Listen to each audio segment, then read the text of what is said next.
I'm one of the trainers at Family Services Santa Monica, and I'm a child and family therapist. I've been at Santa Monica Malibu Unified in a couple of different schools. And um, today we're going to talk about connection over compliance and how that relates during COVID-19. This is part 2 of part 1, which we did it in October with you guys, and it was really fun to work with you guys and hear everything that was going on for you. And so this is just building upon that. I know that there's already a lot of language around trauma and toxic stress. And so we're going to take that a little further. And like Peggy said, talk about different scenarios. And my colleague Carla is joining us today. Carla, are you there? You want to introduce Yes. yourself? Hi, good morning, everyone. Thank you so much for having me. My name is Carla Nunez, and I'm a licensed clinical social worker. I'm currently one of the school site coordinators and clinicians for Family Service of Santa Monica. My school site is one of the elementary schools. So we really just want to emphasize that this is an invitation for you to take care of yourself. We really want to keep it staff focused on how you can maintain your well-being as you're navigating these very challenging times and transitions. So let's get started. So we're just going to start by talking about some of the goals that we have today. So our first goal is a brief overview of brain integration. So what it is and how it can help support your students. Then we'll talk about connection over compliance, how we can connect to redirect non-desired behaviors. We'll also go into the parallel process, how you can take care of yourselves in order to be able to even connect with others. And lastly, we'll be doing the scenarios, how to respond in a trauma-informed way. And of course, we're going to always include some self-care in there. Yes. Great. Thank you so much, Carla. So we're not going to go really deep into this. We're going to see a little video, but this is some of the what we wanted to talk about as to why it's so important to connect, to why connection over compliance is so important. So I'm sure you guys know a lot about this, but the left brain is the logical brain, right? And the right brain is the emotional brain. And for when a child is having a really hard time and having a tantrum or having a meltdown, the two sides of their brains are not communicating together.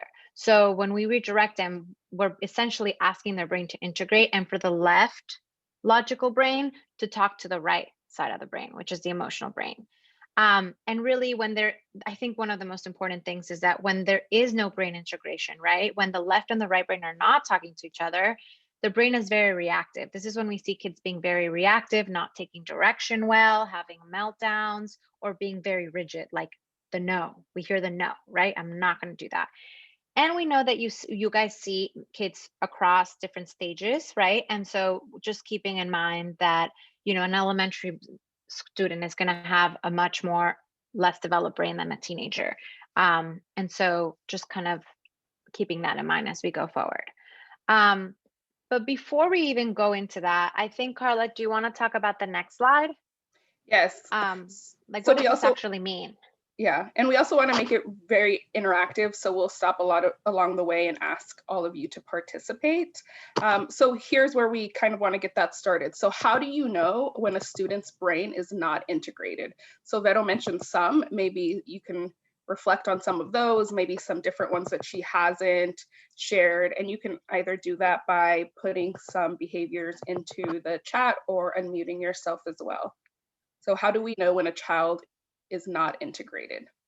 When the left brain and the right brain are not talking to each other. What are some of the behaviors that you've noticed? Can you start putting some of the pictures, Carla, so they can? Okay. And you'll Someone put difficulty. Yeah, I'll do the chat. Difficulty problem solving. Yes. No, there's no problem solving when the left and the right brain are not talking to each other. Thank you for that. Anything? Crying unconsolably. Yes. Acting towards others. Outbursts and violent behavior. Yes. Unable to calm down when the trigger is removed. That is such a good one, right? Like they're in the right emotional brain. acting out, overly distracted, uncontrollable emotion, difficulty empathizing or taking someone else's perspective. Yes, these are definitely all, this is when we see that the left and the right brain are not talking to each other, right? There is when a student is not integrated. Here's some, you guys got it. I mean, here are some other things. Inability to stay still, aggression when someone said, tantrums, difficulty or waiting or following directions. And then the other one that we see a lot is intermittent attention, or like being really out of it. I also, so yep. Yeah, go ahead. No, go for it, Carla. So I was going to also add, for some of us, it's hard to identify when the brain's not integrated, or some of us feel very like it resonates really heavily with us because some of these behaviors we experience ourselves. So we're not only going to emphasize flexibility, compassion, and kindness for yourself, but this is where we're going to also emphasize that needs to happen with the students as well. Because if we as adults have difficulty sometimes integrating our brain, how can we have that high expectation for students to be integrated, to be regulated, empathic, and all of those things that we're looking for when their brain is not yet fully developed? Right. Thank you, Carla. And I think we're going to get a little bit deeper on this, but if this presentation had like a little tagline, it would be, when a student is having a hard time, we always have to connect with them first in order to get the right brain to redirect the left brain, right? So we have to connect with them first on the emotional level in order for them to be able to take direction. And so connect to redirect. And just a little bit, we're going to show a little video by Dan Siegel because he says it the best. But just really quickly before Carla goes into this video, he's going to be talking about how when a child is not integrated or a student is not integrated, the result is it either goes to rigidity or chaos. Right? The chaos is the meltdown, the tantrums, the aggression. The rigidity is the unable to take direction, maybe saying no, or just kind of blanking out, right? And so if you guys can just pay attention to the tools that he's going to give examples of as he goes into this, because we're going to follow up with that after. Are we ready? Carla, you want to show the video? It starts at 106. Yes. Rigid. So the bottom line is you've become either chaotic, out of control, unpredictable, or rigid, completely unmoving, totally predictable. Yeah. So what's interesting about this is chaos and rigidity are two banks along a river. It's the river of integration, which is harmony. And when you get out of integration, you either go to chaos or you go to rigidity. So what's really exciting about that is, as a parent, you're given a very basic notion. You watch for chaos or rigidity, and when it arises in your family, you know that integration is being, let's say, compromised. So it isn't like there's something wrong. It's not like someone has a disease or something like that. It just means that there's a moment, an opportunity, an invitation for you as a parent to go, my child is letting go. They're flipping their lid. They're losing their mind. They're off the handle, whatever phrase you like to use. Integration is impaired. So the first thing you do is you connect before you try to redirect. Because if you try to redirect without connecting, the brain basically has two fundamental states. It can be either receptive or reactive. You want to help your reactive child, whether they're chaotic or rigid. This reactive state is a state of non-integration. You want to connect with them there. Wow, it's really upsetting to want to leave the sandbox when you're having so much fun. And you may even sit down at your child's level or get below your child's level and just say, something, I'd like to stay here all day too. And you just go, and your child looks at you like, what? So reflect their behavior. You're reflecting their behavior, you're connecting with them. You're saying, I understand how you feel. Now, once your child has what a patient of mine calls feeling felt, then they relax, they become receptive, and you go, I'd like to stay here all day. Maybe we could even dig a little hole and sleep here tonight. Maybe we could eat the sand for dinner. And your child goes, no, I'm hungry. No, I think you can play with it and have fun with it. And you go, yeah, I know we've got to have dinner. The sun is going down. we're going to get tired, you need to take a bath, it's going to be time for dinner. So you know something? We can come back tomorrow morning and play here, and I want to build the biggest sandcastle you've ever seen. Why don't we bring a bucket? No, let's bring 2 buckets. Yeah, let's bring 2 buckets, and then we're going to do it. So you connected, and now you leave the park. Okay. It's so sad when you see a parent grab a kid's arm and just yank them out. And, you know, sometimes that's necessary if you're... Okay. Thank you, Carla, for that. So what did you guys think about this video? Before, what behaviors what did you guys pick up on that he's using to connect? What are some of the techniques and some of the strategies that he shared that you can also use with the students that you work with?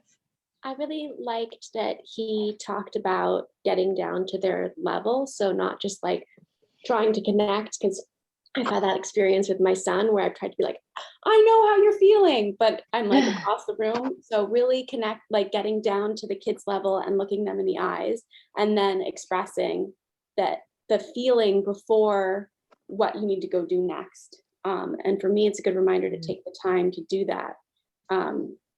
Because I'm often rushing with students or with kids, and it actually ends up taking longer if I don't take the time to first connect. So that was really great. Yeah. Thank you, Lauren. I think that's so true. And I think that's one of the things that we wanted to kind of talk about, is that either way, we're going to be spending time managing the behavior, right? And literally the science says that it's through the feelings that we're going to be more effective, right? Like Dan Siegel said, having the kids' feelings felt. Sorry? Yeah. Thank you for that. And then Emma said, Lisa said humor and play. I love that too, right? That he says, you know, you can be playful with this. And I think that also works a lot with the teenagers. I've noticed, like being playful with them, they really connect with that. Ethan said mirroring them, empathize with the reason behind why they're acting out, right? So that's another really, the other point that I wanted to highlight is that, like Ethan said, what's underneath the behavior, right? He really taking behavior as a communication. So if they're communicating something to us, can we take that as an invitation to actually help them integrate their brain, right? And I really liked how he said, watch for chaos and rigidity, because sometimes when we're in the moment, it's just a behavior and it becomes so frustrating for us, right? And we're all this information goes out the window when we're there. Does anyone else want to share what anything else that they liked that Dan Siegel said? Yeah, I like just like actually connecting with them and understanding why they're having those feelings. I think often we're like, oh, I understand you don't want to do this, but it's something that we have to do. Or like, I know you dislike homework, like I get it, but we got to do it. Instead of just making it a brief thing that can be swept under the rug, like sitting with them and being like, tell me why. Like, yeah, I understand that. Like, you know, having a full conversation about it instead of just being something that you can be like connecting with, like, oh, I get it. So homework's hard. But then just moving on, really sticking with it and kind of like working through the process with them. Yeah, Violet, that's so true, right? And I think it goes back to spending the time. We're going to be spending the time anyways, right? And so just really slowing things down makes such a huge difference. Mm-hmm.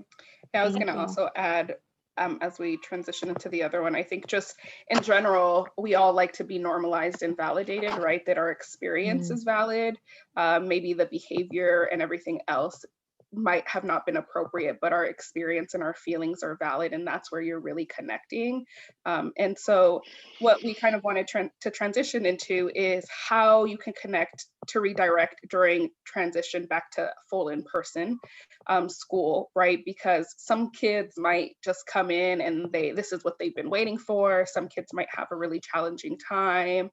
And so, you know, some of you might be feeling very unsettled and uncertain about what's going to happen, and kids might be experiencing the same thing. So also one of Dan Siegel's famous lines, name it to tame it, really just narrate the experience. So it's like storytelling, right? Without judgment, without adding any extra, just simply reflecting what you're seeing. And as we had mentioned, you know, to the brain biology, the kids often don't know what the name, what they're experiencing in the moment. So Mhm. even if you like simply reflect, like, it seems like you're upset right now, or it seems like maybe you're feeling a little lonely, it seems like you're angry. You're naming it to tame it, because as soon as they start hearing the words of their feelings, their brain is starting to go back down.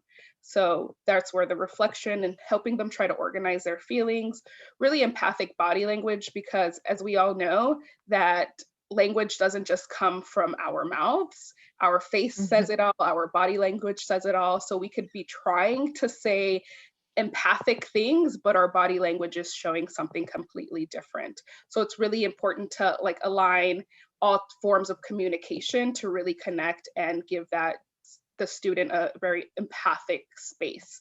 So another big thing is, and even if we think about for ourselves, right, when something challenging is going on, are we really just looking to feel validated, normalized, empathized with, and supported, or are we looking for problem solving, right? So similar with students, they want to be supported and they don't want to problem solve quite yet.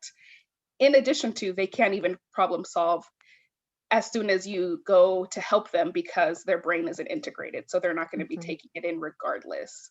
And so that's where some of the friction might happen as well, because you're trying to problem solve with them, yet their brain is not integrated. So they're just emotional in the moment. So compassionate presence, really embracing it, just embracing the situation and the tools that you all have, because I'm sure you all do amazing work with these kids, are so important, are an important part of these kids' lives. And so just showing up for them and just being vulnerable with them, right? And of course, you have to focus on safety and efficacy. And a big part of safety, though, is showing up for them, right? Is making sure that their feelings are being felt. Like that's a big foundational piece of safety, in addition to the other safety pieces that we think about. And I also just want to say that with compassionate presence, what does that mean, right? Because I feel like that in many ways can be such a buzzword. And really it's just being like kindly curious, right? Like Violet said, like really taking the time, and Ethan too in the chat, like understanding what is underneath their behavior, right? Just non-judgmental, taking the time to slow things down and being kindly curious about it. And then I think the last thing with the focus and safety and efficacy, I always say that the word "and" is such a magical word, right? Especially with the young ones, we can validate their feelings and still set boundaries, right? You can be angry, and when you're regulated, we still need you to do this. Because I think going back to them, the kids coming from school, from home, if you think about, all the transitions that they've been going through, their brains probably haven't been integrated for a really long time. Those who are therapists, that we see our kids are like having so many meltdowns because parents are so frustrated too. And so their baseline is going to be different. So just wanted to also say that. And I think ultimately, one of the things that's so important about this, and I'm going to let Carla to go on to the next slide, but really is that we can't do this if we're not doing this for ourselves, right? We can't be kindly curious if we're not kindly curious with ourselves. If we're not compassionate with ourselves and we feel angry because we feel stressed, or we feel angry because or we're exhausted from being burnt out, it's really hard to do that for other kids all the time, right? Because there's really no pause button during the school day. Carla, you want to go to the next one? I have a little note about name it to tame it. Yes, it's my favorite. It's very nice. I love name entertainment. Dan Siegel has the best little catchphrases. But yes, I was on mute. I don't know if any of you are familiar with Chris Voss. He's actually an ex FBI hostage negotiator, and he talks about a lot of these tactics in his books and talks. And one of the things that he talks about is labeling, and how important it is to label an emotion. And before you do that, your amygdala is just like fight and flight, like firing. And how as soon as you label an emotion, even for somebody else, what you guys were saying, it decreases the activity and kind of diffuses all of those feelings. And I just found that really interesting, that it's also included in this training, and I was happy to see that because it reminded me that I need to do that with myself and others. Yeah. Yeah, thank you. And I think one of the most, I mean, since we, you guys know all this, some of this already, like our amygdala can't work at the same time as our logical brain, right? So we have to turn this off before we can even talk or we Yeah. can do anything logical. And sometimes like I had a session with one of my clients who started becoming really dysregulated, and before she even did anything, I was like, okay, just count the number of red objects in this room, right? Because even that turns off that once she starts thinking, the Yeah. animal brain can't do it. And so when we mirror that for that, that's very easy. That it's like a brain hack almost. Yeah. I'll put his name in the chat too in case anyone's interested in checking him out, because Yes, it's a lot of please. similar. That would be great. And just thank like you. Peggy says as well, when we reconnect or bring our logical brain online, that's when we're responsive and not reactive. So yes, thank you so much for that, Peggy. Yeah, no, I love that. Thank you. Yes. And so, now bringing it back to all of you, this year has been one of the toughest years ever, right? We all were in a collective trauma. And so we're just going to name it because that's how we're going to start taming that, right? So we want to just check in how are you really, right? We want you to really be open because the space is for you, and we're hoping that it can be containing and you can start picking up just some of the techniques that can be helpful or different things in this presentation that can be helpful for you, so that you could begin taming maybe some of the big feelings. So, what are some feelings, thoughts, maybe questions or concerns that you have? Any fears? Are you excited? Are you just completely ready and over it? So, whether you want to mute yourself or put it in the chat, we are really interested in knowing how you are.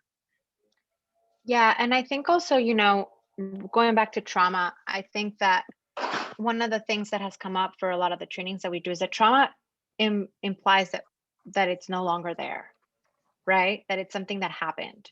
But really, this is like kind of an acute stress situation where the stressor still present, right? And so our baseline is going to be different too.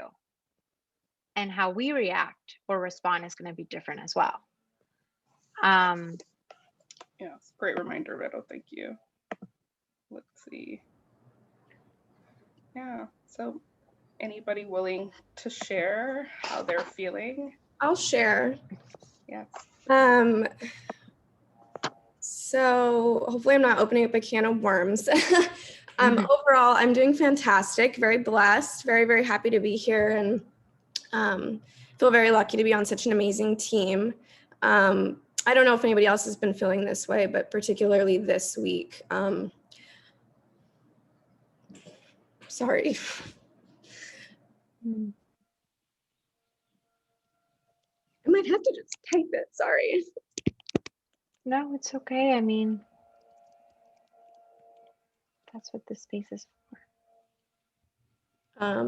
I've been feeling super emotional about just all the stuff that's going on with the George Floyd case. And so I don't know if everybody else has, been what degree they've been following or, how they've been feeling, but it's just been really difficult for me. Yeah. Thank you so much, Ashlyn. And that's such a big and important piece to remember, is that we're not only an employee, right? We have so many roles and we have access to so many things and a lot of unfortunate things that are going on in this world. And so how we're feeling is not only impacted on a personal level, but our interpersonal relationships and the systemic systems that we're in, that can also greatly contribute to how we're feeling. So thank you so much for bringing that up. And I think just like how we have to show up to work and create space for others when we basically don't have space for ourselves because our cup is full, right? And there are going to be so many weeks like that, because it's so overwhelming. Thank you so much for sharing. And then, and kind of like this feeling of like, just all like, kind of, I want to go back to our cup is overflowing, right? And it's, and I think, yeah. I also want to go back to someone said I'm over this, but mostly because my kids miss the school aspect of school. Yes. And I think it's also just like that feeling of being burnt out, right? Or the marker keeps on moving as to when our new normal is going to come back, and or just feeling so burnt out is really rough. And I think that this is why what you guys do is so special, because really we're not just pushing paper. There's a whole parallel process that goes to all of this. And I really like how Dr. Barbara Strauss puts it, that working with family and children will engage your feelings, your stress response, and any trauma history. And I think one of the most difficult things is seeing children in emotional distress. It automatically makes you feel something, right? It automatically ignites your own response. And that being said, our own trauma, stress, worries get triggered when someone is showing these states as well. And so just kind of like what Ashlyn said, just really being compassionate with ourselves and checking in with ourselves, because our feelings are just as valid as the children's that we see and that we take care of. And our body sensations are too. And I feel like so many times in this job, we have to push through those, or we feel like we have to push through those. But at the end of the day, we have to take care of ourselves, so we can create space for others as well. And I love this self-care, which is why I put self-care is required. But I love this graphic of the ocean, right? When their storm is choppy and it meets our calm, co-regulation occurs. But I think right now, our ocean isn't calm. We're in choppy waters. And a lot of times we feel like we're in choppy waters, right? So just understanding that, and even just like naming that to tame it, is a huge start, right?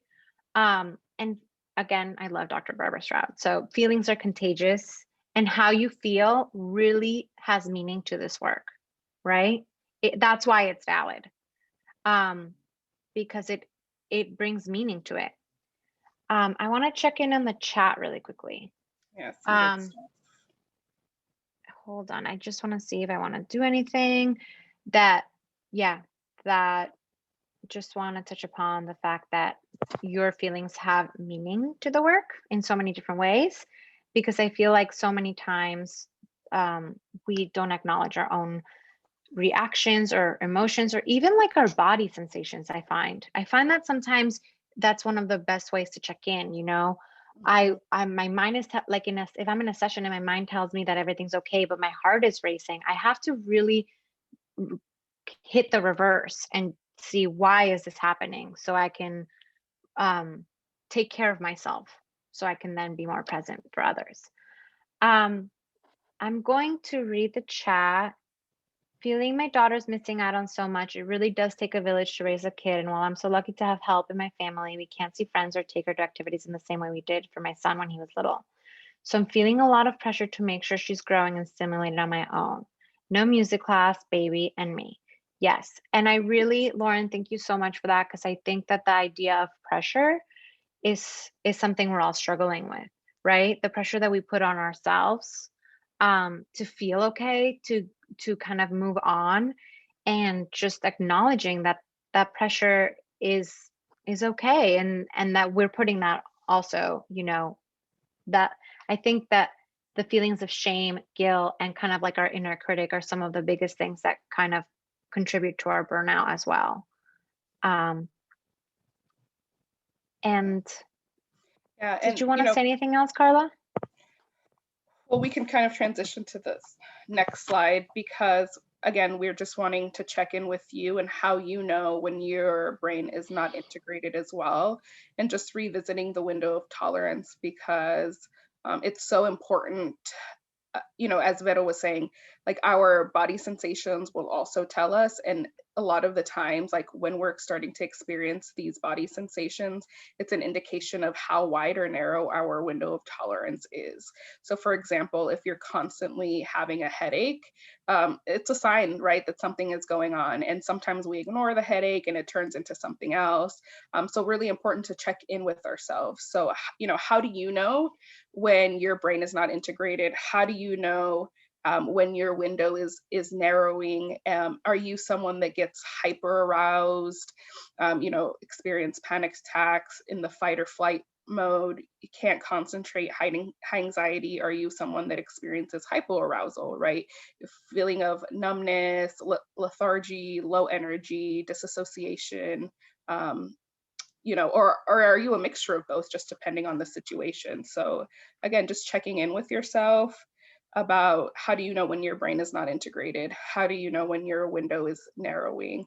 And kind of like starting there, and then we'll move into how can we work to widen our window and how we can take care of ourselves at a personal level. Yeah, and I think I love the window of tolerance. I know that this is a repeat from last session, and so, but we are going to come back to it, especially as we do the samples. Scenarios. No, the scenarios. Thank you. I was like, I lost that word. But I also want to say that, like, it sounds like you guys have a really tight knit team where you can hold each other, and I just want to say that that is the connection piece is also with each other, right? Like the collective and the power of healing and holding each other through a collective. Anyone that works in these with kids and in such intense situations knows that you can't really do it on your own. Your colleagues are your people and they carry you and help you. So I do want to just say that. Okay. Is there anything else you wanted to say about this, Carla? Because I kind of want to get to the scenarios. Yeah, let's go. So, holding all of this in mind, how do we create self-calm? When we're in it, we're at work, we're having to show up not only for ourselves, but for these kids. What are some tips that we can do in order to create a very trauma-sensitive environment? So as Peggy put in the comments, right, we're working to being responsive and not reactive, especially when a child is acting out. In our parallel process, it might be bringing up things about ourselves.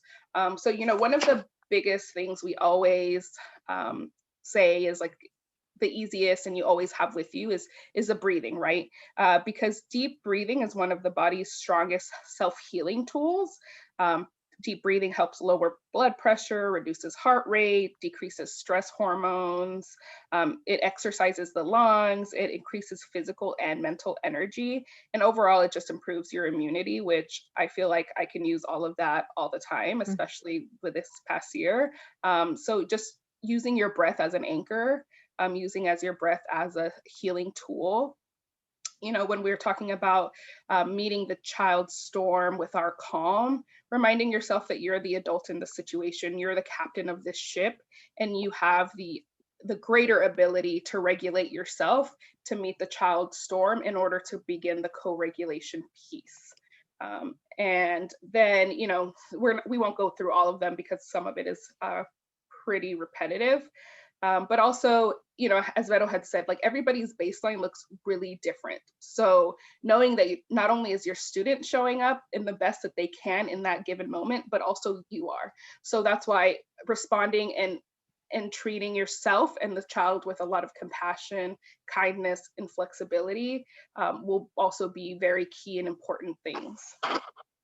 And so, we're bringing this up because we really want to encourage all of you to just take all the information that we've talked about so far, just to shift your stance as we're going into these scenarios, and how can you implement these tools, these tips to the scenarios that we're going to bring up. Yeah, and I think if we could go to the next slide, Carla, please.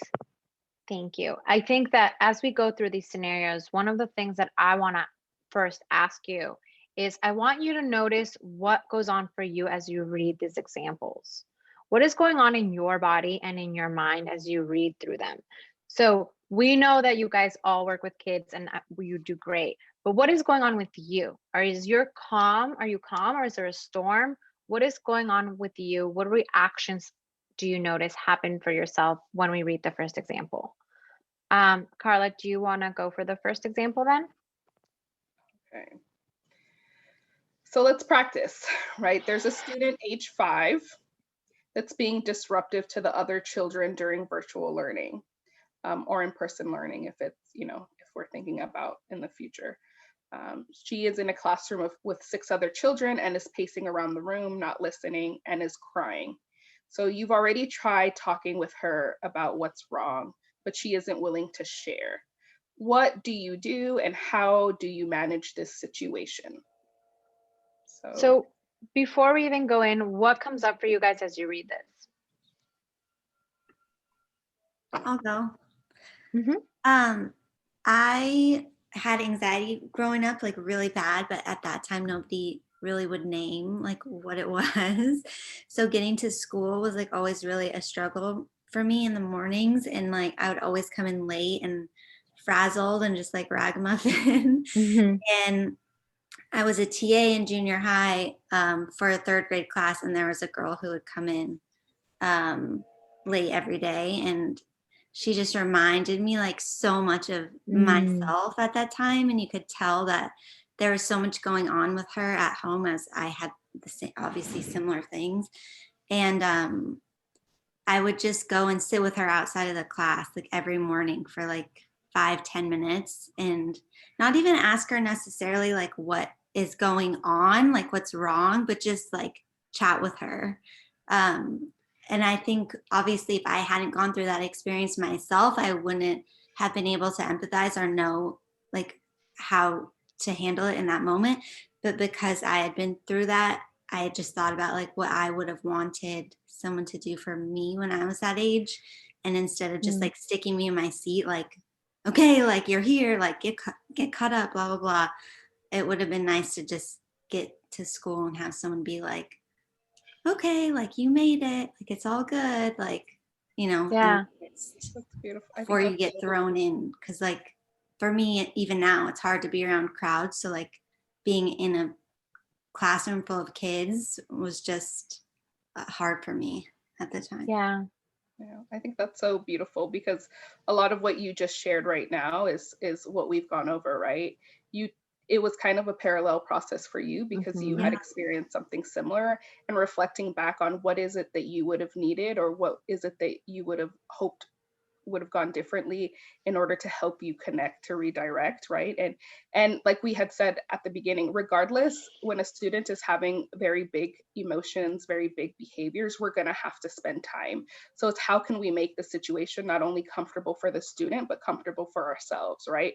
So like you shared, probably trying to rush them to get to class because they're already late, they need to catch up with what they're doing. They wouldn't have integrated their brain at that point anyways, because that would have been jumping into problem solving. You validated them, you created a containing space, an empathic space, you showed up for them, creating a sense of safety. And it seems like the student is then able to integrate, co-regulate, and hopefully move into the classroom.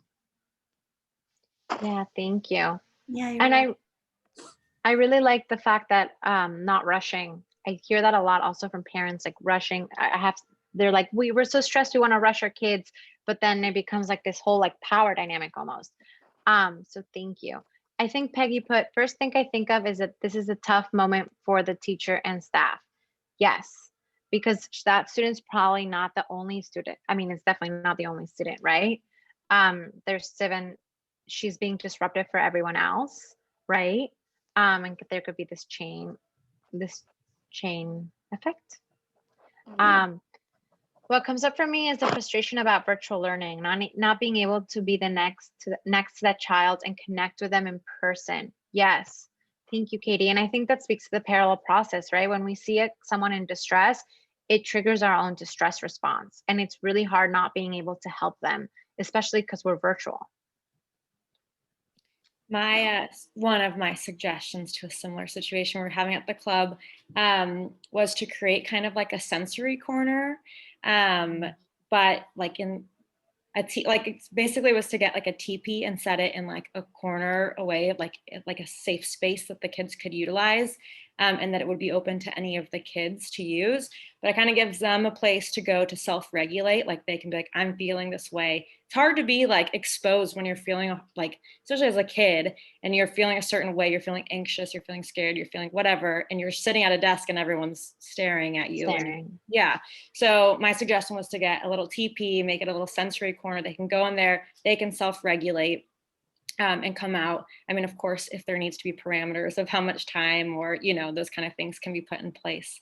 But that gives the kid ownership of taking the responsibility to respond to their own emotions, and giving them like a quiet, safe place. I remember kind of like what Jess, like I remember being a kid and one of my teachers had a couch in her room. And if you're feeling sick, you could go lie down on the couch. And like, I don't think I was actually feeling sick that day, but I was there all day. And like, I needed that. Like, I didn't need to learn whatever was happening that day. Like I needed a safe, cozy spot to just like lounge for the day. And that was like 2nd or 3rd grade. I still remember it. So that was just my suggestion, was to create like a safe place for the kid to go to on their own accord. Yeah. I love that too, because it helps the teachers, right? Because the teacher has 6 other children to attend to, right? And so, and you're naming that they're having a hard time. Giving the kids opportunity to take the time and space that they recognize they need. Yes. Peggy put, that depends on the child. It can work for kids that are emotionally mature. Yeah, I think that's a good point. This, for different ages, for a younger child, like, well, what do you guys think about this example though? This specific example, a student age 5. What could happen? What do you guys think is going on, or what comes up for you guys? What do you think, going through everything that we reviewed today, what do you think would work?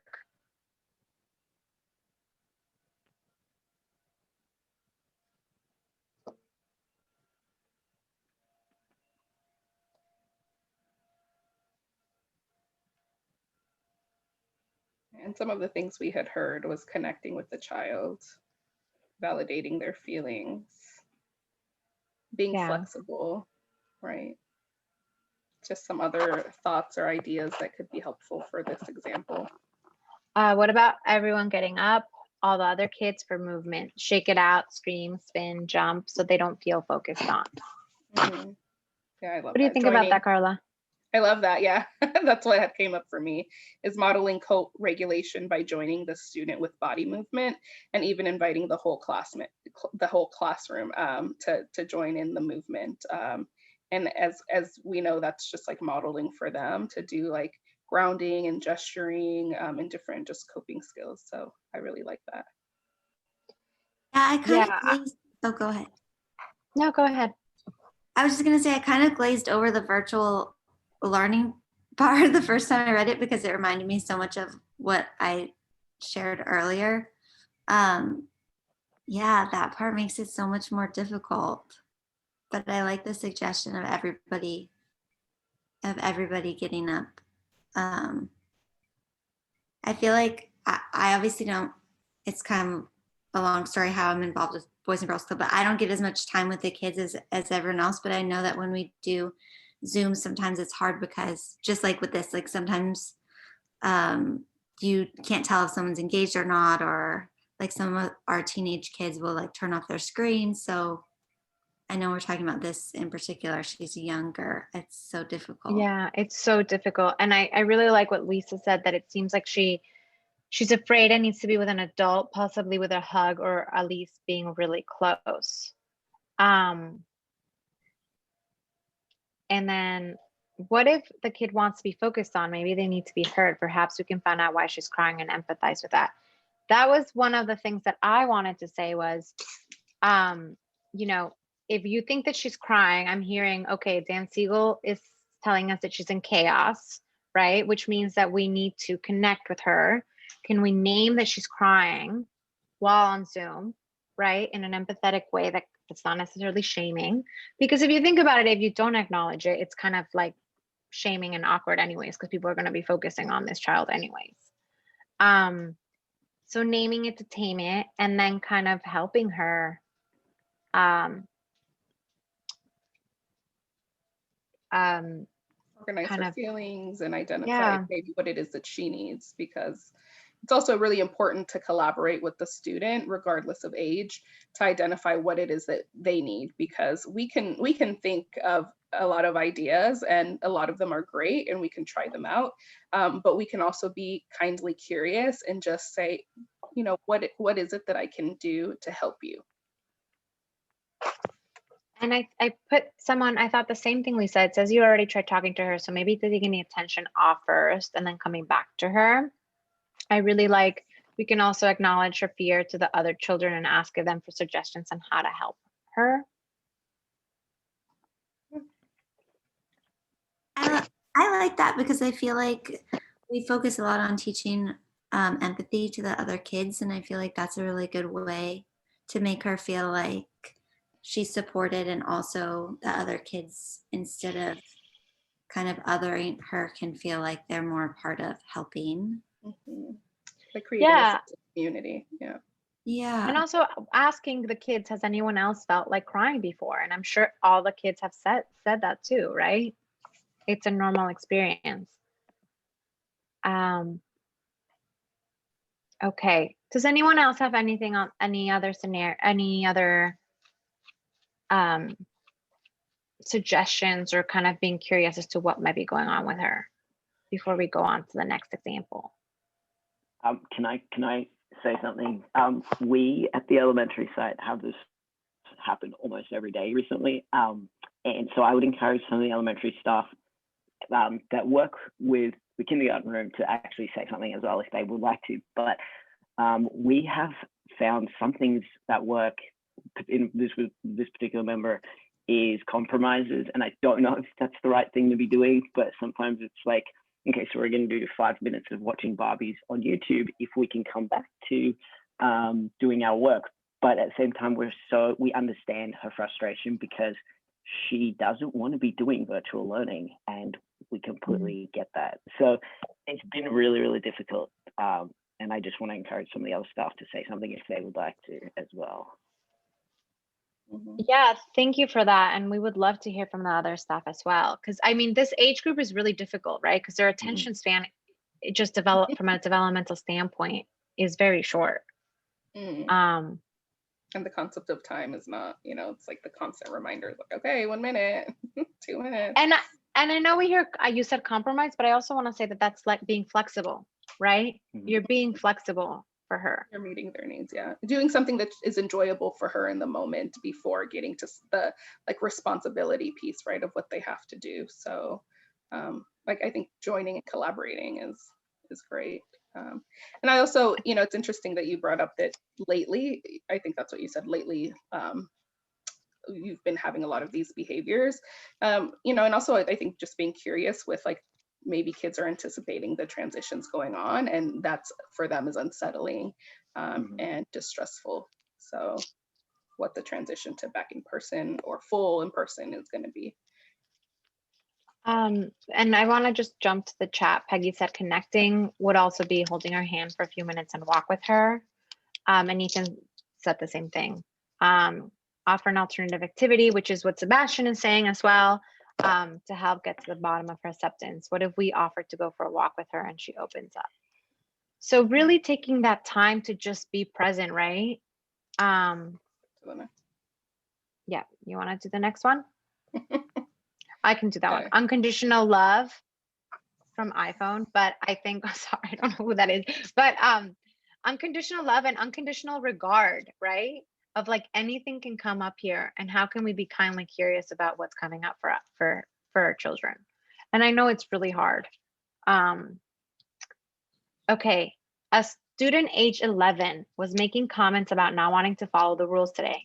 He has been caught up on his computer watching videos and is not being honest about what he's doing. After several attempts to redirect him back to work, it has become very challenging for him and very challenging to help him.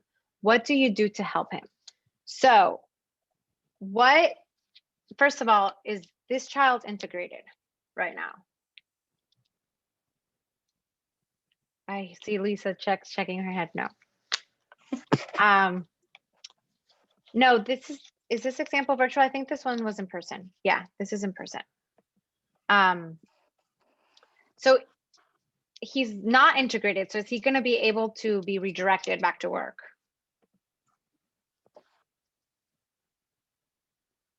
Yay or nay?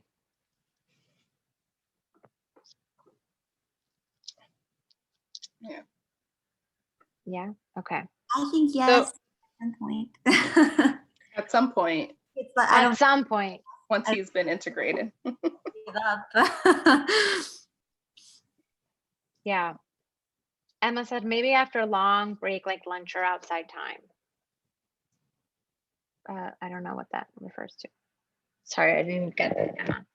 Maybe after taking a long break, I think.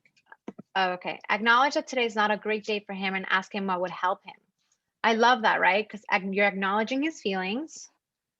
His feelings are, you are naming it. And we're asking buy-in from him as well, too, right? We're being kindly curious. What other things for you guys do you think would be helpful?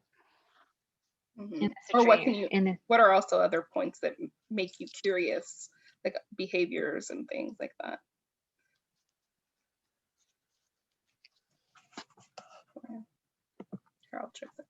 Finding out what about today is different. Katie, thank you. I don't know if this is correct or not, but I almost feel like asking about what he's watching might be kind of something to like shock, almost shock them. Like, oh, wow, you're actually interested in what I'm doing instead of just telling me that I'm doing something wrong, and like holding a little bit of space to talk about what they're interested in the moment, and like catching them off guard in that way of like, oh, you actually care about what I'm watching and interested in, and then kind of using that as a conduit to move on. Yeah, thank you. I think Ethan said, but I think the scenario depends on if it's the norm or a one-day thing. Seems like it's a one-day situation, so I agree with others, be understanding, accept that it's a bad day. Allow him some leniency for that day as long as his rule breaking isn't hurting anyone else. And I think that also goes with the word and, right? Like, okay, you're having a bad day and that's okay. And tomorrow we're not, what's tomorrow going to look like? Because kids need those boundaries as well, right? It's containing to them. Mm-hmm. Understanding the student and reacting with the eyes of love. A nice nature break can really help the heart.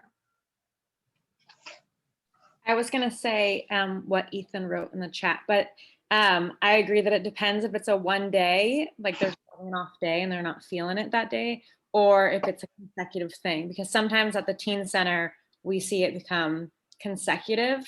Mm-hmm. And that's when it gets more challenging, I think, because it's not just like they're having a rough day. You can connect with them and be more lenient. It's like every day they're doing X instead of schoolwork. And I'll just share that I think it's really challenging when that happens because we're not in charge of their schoolwork. So it's really hard to make the schoolwork meaningful for them when we're just there to be like, hey, don't forget to do, we try our best to make it, relevant to them, but we don't have any connection with what they're actually doing for school. So it's kind of challenging to redirect them back to a task that we don't have control over. I know it's going a little bit off of what this scenario is, but it's kind of based off what we've been seeing at the teen center when that does occur. Yeah. And I think, I'm going to say that one of the things that I have, and this is a little problem solving, but one of the things that I have found with teenagers that helps with that is having the teenagers talk to you about what their values are, right? And usually when we talk about what their values are, they take ownership of that, and then that breaks down into schoolwork, right? So for example, I had a teenager that I worked with that was getting started all the time, and in sessions, one of his values was self-discipline, and I was like, okay, one of your values that you're telling me that's important to you, one of the most important things in your life is self-discipline, yet there's this behavior, right? So what's getting in the way of you moving towards your values? What's getting in the way of you doing what's important to you? and kind of going like having them explore that, because it helps them take ownership, it helps them be reflective, and it's a little bit more about the process, I guess, with them when it comes about like values, and especially that age, like identify like role identification. So thank you, Violet. Yeah, I think that's a really good suggestion, because this particular member that I have in mind has recently been stating what he wants to do in his future career-wise. So maybe just making that connection, like for me and for us, maybe that seems pretty obvious, but maybe breaking it down and having it trickle down to like, you have to get good grades in order to build up to this career. So yeah, good suggestion. Yeah. We put values, and then I do committed actions. So, because values could be really big for them, right? So, okay, if this is your value, what committed actions can you take this week to work towards your values? That's great. Yeah. And I feel like I've caught myself with a lot of the older kids too. Similarly, is like helping them realize that holding them accountable is not being against them, but it's like, it's also the limits and boundaries, and helping them like identify, you know, what their values are and the committed actions. I was going to also add that Ethan put that he also tries to connect with the students who are playing games or watching other things, to at least get them to be truthful about what's going on than hiding, right? You know, or lying about what's going on. And, you know, just as you're navigating these challenging situations with students, is being curious about like, why is it that students lie? Or maybe like, why are they just no longer interested in virtual learning? Because, you know, if we're keeping it real, you know, at 10 o'clock Friday while we're on vacation, how many of us wanted to jump on Zoom, right? And it's completely okay, because maybe we have Zoom fatigue, maybe we're burnt out, and it takes a lot to get on this screen when it's something that's not pleasurable, right? Because I probably would jump on in a heartbeat to watch something on Netflix or on TV, but sometimes it's like another meeting, it's like, you know, it takes a lot of energy because it's not as pleasurable. Yeah. And I think I know we're out of time. The one thing that I want to say really quickly about the last 3 comments from Lisa, Ashlyn, and Ethan all touch upon the same thing, right? Which is like, again, it's not about the behavior. If we're kindly curious and creating the space for them to bring to us what they're watching, whether it's the trial, whether it's something else, really that's the connecting piece. And that is more lasting, like that trust and kindly curiosity, than them not watching the something for the day, right? It helps a lot more. And I know we're out of time. Does anyone, Carla, Peggy, do we have time for questions or not really? I don't think so, but Carla, can we pause for a second? Yes. Or how are we with time? So it actually, it was only for an hour, so okay, we're at time, but I think if anyone can stay on and they have questions, I think that would work just fine as well. Yeah, we can stay on for like a couple more minutes in case anyone has any other questions. Yeah. And we don't have to stay on this one. I can just, yeah, I can stay on. Okay, so if you can stay on, great. We won't take too much more time, but if you have to go, completely understand. Yeah, and if anyone has any questions, just you can type them in the chat or unmute yourself. Thank you, Alyssa. Thank you, Emily. And we'll send along a PDF copy to Peggy so that she can send that to you, because we do have some activities and some things on burnout towards the end, which are really great, and a great way to be really intentional about assessing where you are and setting, you know, like small goals, attainable goals, kind of restabilizing yourself moving forward. So, okay, so we'll quickly just go into, well, no, let's just, questions? No. Yeah, just questions if anyone has questions, and if not, we're gonna give it to Peggy.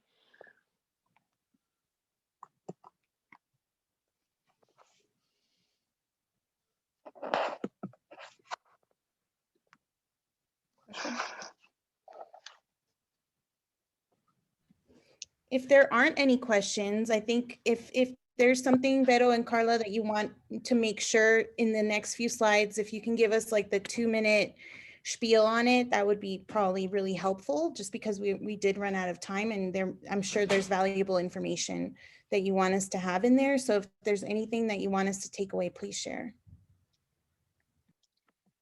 Carla, is there anything else? This is kind of, well, we have some activities which I think you guys can look at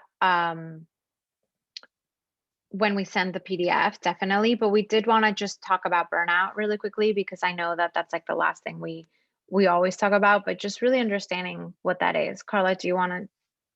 Yeah, so just to have a definition of burnout, burnout is a state of emotional, physical, and mental exhaustion caused by excessive and prolonged stress, and it occurs when you're feeling overwhelmed, emotionally drained, and unable to meet constant demands.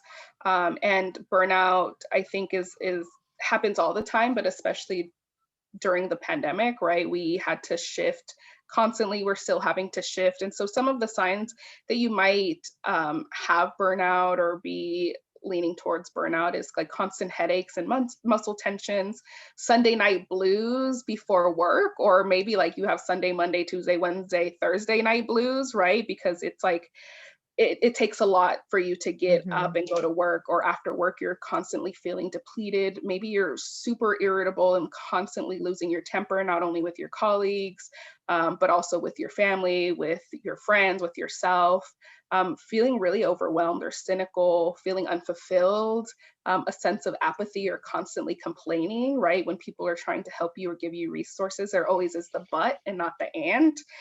Just trying to reassess, like what's really going on with me, what am I experiencing and what is it that I need? And again, burnout can happen from a very personal, interpersonal, and systemic level. So, these are some tips that you can do personal, but there might be different things that you have to do, like advocate for yourself at an interpersonal or systemic level, and it takes a lot of work. So, yeah, so we just had this mini, like assessing your needs during a burnout, and a part of it is like setting boundaries, politely saying no when you're feeling overworked or overextended, reestablishing your routines, maybe like a different morning routine or night routine, reevaluating your priorities, and always practicing positive thinking, affirmations, flexibility, self-compassion, kindness, and challenging your inner critics.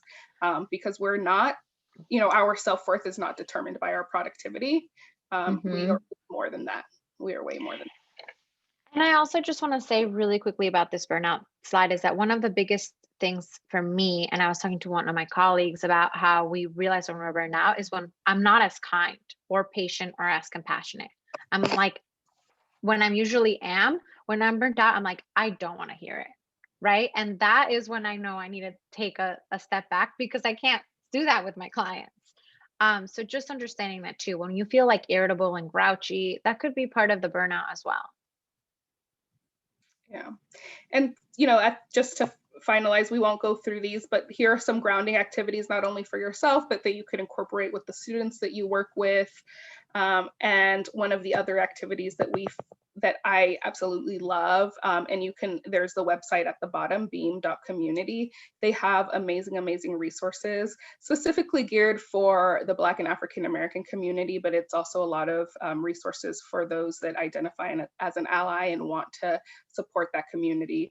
But this was an affirmation journal prompts that we would love for you all to just take a look at and maybe do on your own. But it's a great way to kind of like reground yourself and things that you're going to be intentional, that are within your control, that you can practice and a way that you can take care of yourself. Great. Thank you, Carla. Yeah. Thank you, Vero and Carla. We really appreciate all the information that you've shared today. I think one of the biggest takeaways for me is that it is possible, or a good reminder, it's possible to be empathic and compassionate and help the kids get their work done and support their learning. It doesn't mean that we're just gonna be soft and let them get away with things, right? In that way that we think we might be thinking, but it does mean there is a way to do that, and it takes practice. And that's where I want to remind everyone that that's also what we're constantly doing. Each new kid that we meet, it's going to give us an opportunity to practice these skills. So just a quick reminder about that. And but we really appreciate you guys, Vero and Carla. Thank you so much. The information, great reminders, great. I love the presentation. We really appreciate you guys. So if anyone else has any questions, I guess maybe you can stay on if you'd rather have them be a few, a fewer people that you want to ask your questions for, or with Vero and Carla.